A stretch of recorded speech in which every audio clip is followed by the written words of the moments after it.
You demand your mutual rights. You're demanding your rights. And don't cut the ties of kinship. This is the translation of arham. What is arham? It's the plural of raham. And raham, this is, believe it or not, the word in English is uterus or womb. And that's a very clinical term. But in Arabic, it's a beautiful term. Arham, or raham, is coming from rahama. And rahama is the rahim of Allah subhanahu wa ta'ala. This is His merciful, merciful, merciful. Specifically merciful. Allah is so merciful. He's called Rahim. That's one of His names. Rahman is a general mercy, and Rahim is a specific mercy. But watch this.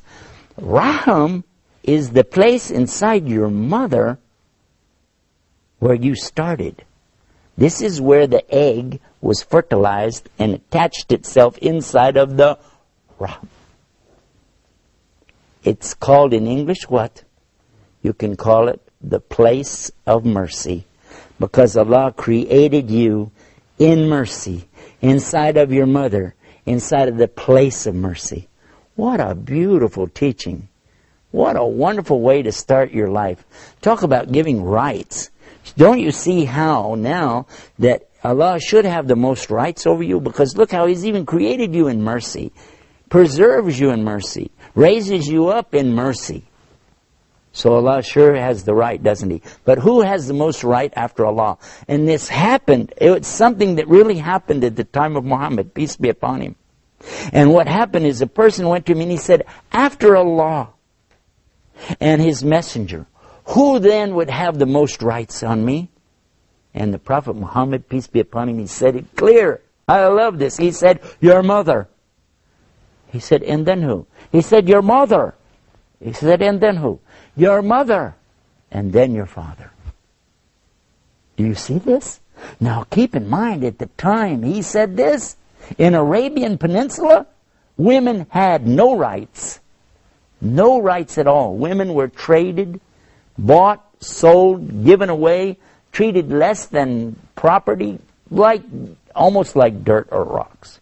In fact, it was considered such a put down. It was considered such a shame, aib, to have a girl born to you, that these ignorant Arab people would take that little baby girl to the desert and bury her alive. Dig the sand, in the hot sand, and put that poor little baby in there and let them die. So how do you think it looks to these people when here's Muhammad, peace be upon him, coming to them and saying, your mother has rights? Who?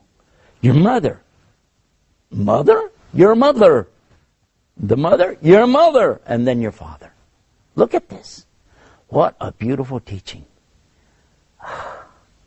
When you stop and think of the rights that Islam is given to the mother, the mother, the mother, like this. I want you to stop and think about this too. He did mention the father, so the father is definitely having rights.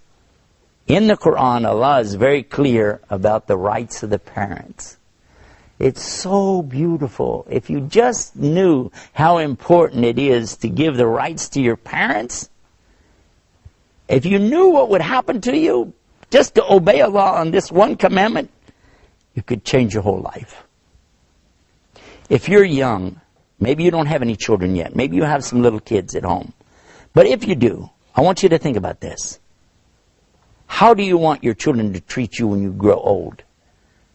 How do you want your children to treat you when you become a senior citizen, an elder? You want respect? You want dignity, honor? You want them to care for you? You want them to bring you things that you need? Even water is a mercy from Allah, isn't it? But look at this. I want somebody to take care of me when I get old. I need my children to look up to me. I need them to respect me. I need them to care for me. Yeah? So what's the best thing I can do? Islam teaches me that if I take care of my parents, then my children will take care of me the same way. But if you disrespect your parents and you don't care for them, what will happen?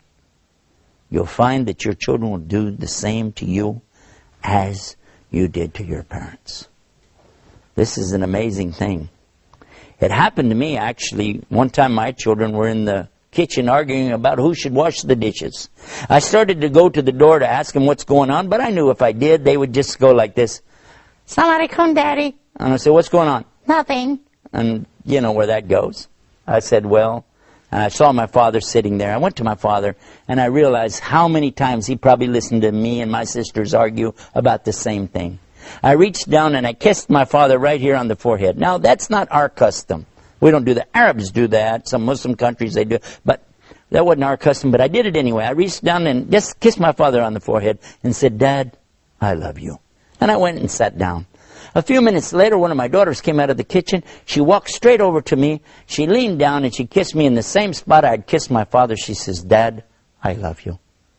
And then I was so amazed because this is not something normal to us. And I sat there, I was about to cry.